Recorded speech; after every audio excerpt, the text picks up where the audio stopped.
RM12.611.667 sebulan. Sebulan? Sebulan aja ini 12 juta.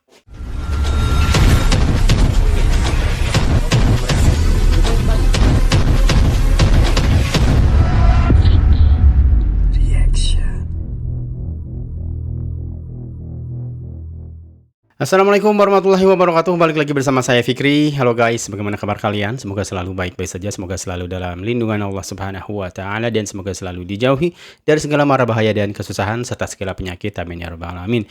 Dan jangan lupa guys untuk selalu bersyukur atas apa yang telah Allah berikan pada kita selama ini. Oke guys, kali ini kita akan melihat rekomendasi atau request dari kalian ya untuk saya reaksi pada video kali ini. Ini mungkin masih sekitar yang video kemarin ya, yang soal gaji RM1.500 itu untuk hidup di Kuala Lumpur tidak cukup gitu guys. Bahkan saya lihat di beberapa komentar gaji pembantu itu lebih besar. Ya kita tahulah barang-barang mungkin sudah naik gitu kan. Ini mungkin juga akibat, saya nggak tahu akibat inflasi kah, akibat COVID kemarin kah, atau baru sekarang kerasanya gitu kan dampaknya. Ini video dari APHD Channel, judulnya adalah Pekerjaan dengan Gaji Paling Mahal di Malaysia. Kita langsung simak sama-sama aja guys videonya. Purata gaji dan upah bulanan di Malaysia meningkat sebanyak 5.8% kepada RM3,212 berbanding RM3,037 pada tahun 2021 menurut Jabatan Perakaan Malaysia. Dengan fasa pemulihan untuk tahun 2022 selepas pandemik yang lebih kukuh dari jangkaan awal, ekonomi Malaysia dijangka akan berkembang sebanyak 4% pada tahun 2023. Bank Dunia pula meletakkan jangkaan pertumbuhan di Malaysia adalah sebanyak 3.9% dengan permintaan domestik akan terus menyokong momentum ekonomi walaupun situasi fiskal yang terhad menjadi cabaran utama kepada ekonomi negara. Tetap ada cabaran ya. Purata gaji ini juga selari dengan laporan tahunan yang menyatakan pekerja Malaysia boleh mengharapkan kenaikan median 5% bagi gaji pada tahun 2023 kembali ke tahap pra-pandemik 2019. Ia menunjukkan keyakinan yang semakin meningkat dalam kalangan majikan tentang perniagaan mereka dan prospek pasaran secara keseluruhan. Jadi dalam video kali ini, kita akan melihat antara 10 pekerjaan yang mempunyai pendapatan paling lumayan di Malaysia. Teruskan menonton. Paling lumayan ya? Bukan paling mahal. Ejen hartanah. Ejen hartanah boleh properti menawarkan pendapatan lumayan kepada mereka yang mempunyai disiplin dan komited dalam industri ini. Ejen menjadi orang tengah di antara pembeli dan penjual dan juga di antara tuan rumah dan penyewa. Ia memerlukan komitmen tinggi seperti pandai mengatur masa bagi membuat strategi pemasaran, bertemu, berunding dengan pelanggan, menyelidik hartanah serta mengisi pelbagai dokumen. Seorang ejen hartanah boleh memperolehi komisen sehingga 5 angka bagi setiap jualan yang dibuat. 5 angka bentar. Berarti sekitar 10 ribuan dong 5 angka. Gede loh guys. Saintis data. Saintis data ini sangat luas dan semakin berkembang di seluruh dunia. Era digital ya. Kepentingan yang semakin signifikan dan dianggap profesi baru yang paling canggih pada abad ke-21. Ia menggabungkan kemahiran sains komputer, pemodelan, statistik, analitik dan kemahiran matematik ini data analis untuk kali ya. menyelesaikan persoalan penting yang boleh membantu organisasi syarikat membuat keputusan yang tepat. Gaji tahunan seorang saintis data boleh mencecah sehingga RM700,000 setahun. Setahun guys ya. Doktor pakar spesialis di Malaysia boleh mendapat pendapatan sehingga RM450,000 setahun mengikut kepada hospital mereka bertugas. Pakar kardiovaskular yang mempunyai pengkhususan dalam organ jantung dan saluran darah menerima gaji permulaan sekitar 1 juta setahun. Oh, permulaan guys. Kesukaran untuk menjalankan sesetengah pembedahan adalah sangat tinggi. Oh iya, karena ini mental juga harus kuat ini guys. Ini gini ya, lihat darah, lihat ini. Saraf. Berat sih kerja kayak gitu. Memperolehi antara gaji tertinggi di Malaysia ya, wajar dan seluruh dunia. Wajar. Ketua Bahagian Perolehan dan Rataian Pembekalan Syarikat. Seorang senior dan profesional seperti ketua perolehan syarikat atau pengurus perolehan syarikat menjana pendapatan sehingga RM300,000 setahun. Mereka mempunyai tugas penting dan kritikal bagi merancang dan menguruskan perolehan bekalan dan perkhidmatan untuk keperluan sesebuah syarikat. Antara tugas penting ialah mengetuai strategi dan pengurusan sumber syarikat di samping menemui pembekal yang menguntungkan dan berunding dengan vendor luar. Pengarah dalam bidang IT. Bidang IT sentiasa mendapat permintaan IT aku tinggi selalu dalam menarik dunia yang kalau IT. batas bergerak. Suka aku IT. Mereka yang di dalam bidang ini sentiasa mempunyai peluang menambah kemahiran sehingga boleh menjadi pakar teknologi maklumat yang berpendapatan tinggi. Ya. Mungkin kalau di Indonesia tuh kayak programmer ya. Jadi mereka itu bisa membuat segala program untuk kebutuhan atau keperluan company-company, perusahaan-perusahaan. Ini sepertinya sih pekerjaan yang menyenangkan, guys. Antara bidang yang boleh diceburi ialah pembangunan program atau programmer, pembangunan laman web, sokongan teknologi dan tugas lain dalam pengaturcaraan. Di Malaysia, seorang pengarah IT boleh menjana pendapatan sekitar RM330,000 setahun. Lumayan, guys. Pengurus urusan risiko. Pengurus senior dalam industri melibatkan insurans ini boleh menjana pendapatan purata RM390,000 setahun. Mereka bertanggungjawab menguruskan pelbagai aktiviti melibatkan insurans dan kewangan seperti menilai risiko berkaitan tuntutan kesihatan pelanggan.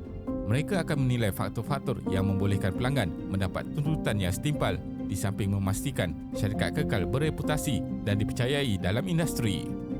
Pengurus operasi. Seorang pengurus operasi dalam sektor minyak dan gas minyak dan gas menjana pendapatan kira-kira RM450,000 setahun. Mereka bertanggungjawab memastikan operasi dijalankan adalah selamat dan mengikut spesifikasi industri.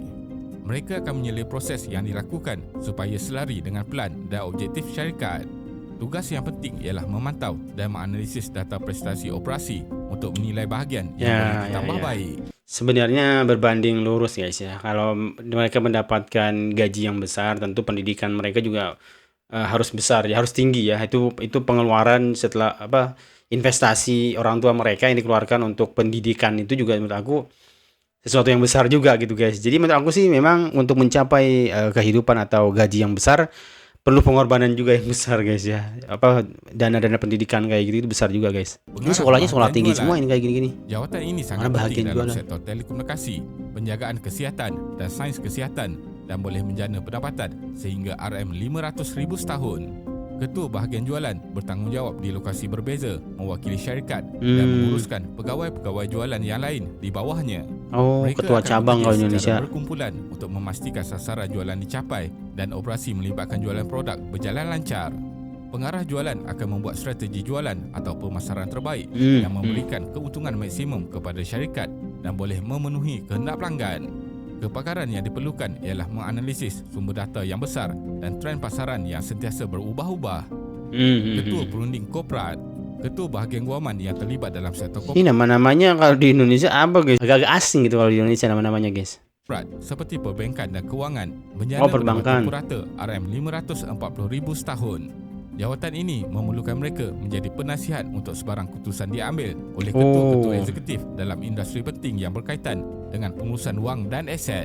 Peguam yang bertanggungjawab akan memastikan semua aktiviti syarikat berlandaskan undang-undang, menilai risiko dan menganalisa strategi terbaik untuk digunakan dalam sesebuah organisasi yang besar seperti bank dan syarikat pelaburan. Anggaran pendapatan bulanan ketua peguam korporat ialah RM34,500 sebulan dengan gaji tetap bulanan sebanyak RM20,000 dan jadi berapa ini banyak bonus, komisen dan pembahagian keuntungan syarikat. Gede banget. Ketua eksekutif CEO atau jawatan C-suite. CEO. C-suite merujuk kepada gelaran eksekutif kanan yang bermula dengan huruf C iaitu Chief, termasuk ketua pegawai eksekutif, CEO, ketua pegawai kewangan, CFO, ketua operasi pegawai, COO dan ketua pegawai maklumat, CIO. Yang namanya chief udah pasti mahal sih, gajinya udah pasti besar sih, tanggung jawabnya juga besar.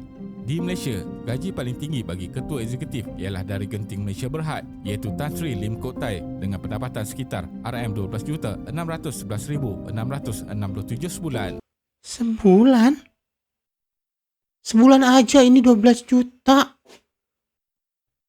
Ntar kita alihkan ke kurs tadi, guys. Industri perbankan juga sangat lumayan dengan ketua-ketua eksekutif bank yang terbesar di Malaysia menjana pendapatan jutaan ringgit setahun. Gaji bagi CEO public bank ialah sekitar RM3,174,417 sebulan, manakala Maybank pula ialah RM660,178 sebulan. Jawatan sebagai pengarah urusan syarikat perbankan ini sangat berisiko tinggi dengan tanggungjawab penting mengendalikan sejumlah besar wang dan aset. Mereka juga perlu memastikan polisi bank yang diguna pakai sentiasa menjana keuntungan. Ya.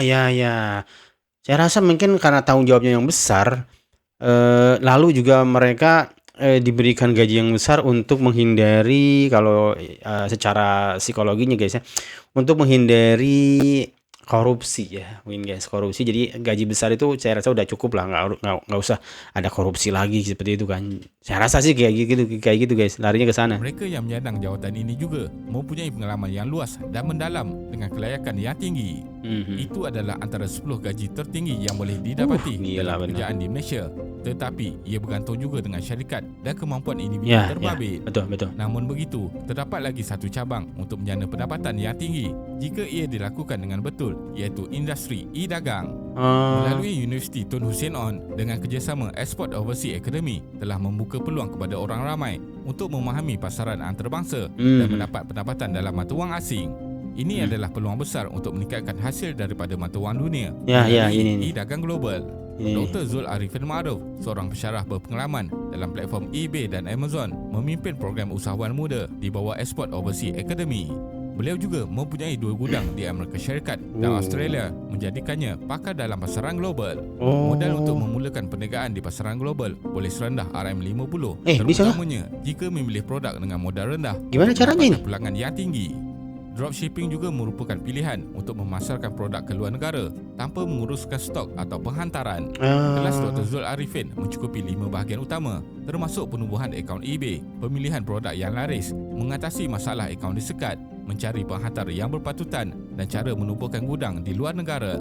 Program ini terbuka kepada rakyat Malaysia yang ingin belajar perniagaan antarabangsa, dan ia adalah langkah penting untuk meningkatkan ekonomi keluarga dengan penekanan yang informatif dan memberikan galakan. Jangan lepaskan peluang ini untuk memahami pasaran global dan meningkatkan menarik kewangan juga anda. Duduk Malaysia tak apa.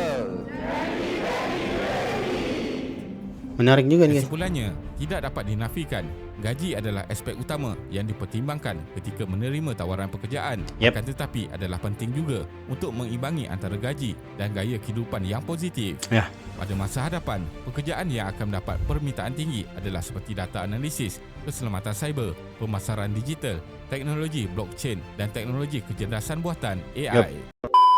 Oke guys, saya penasaran tadi itu untuk dirupiahkan tuh berapa tadi tuh.